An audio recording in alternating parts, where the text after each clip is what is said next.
If you look really closely, you can see that the spark happens just before the piston reaches the top of the stroke.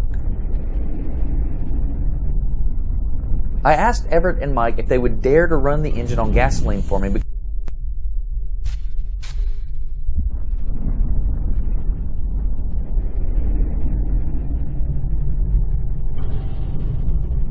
Okay, now that you know how an engine works, watch each of the 4 strokes and see if you can identify each one.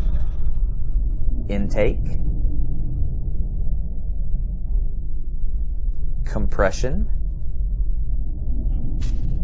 power, exhaust.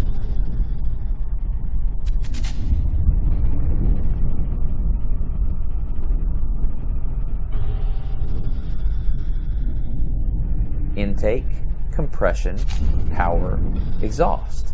Now think about the engine in your car. All the explosions are synchronized together to make that one constant engine roaring sound.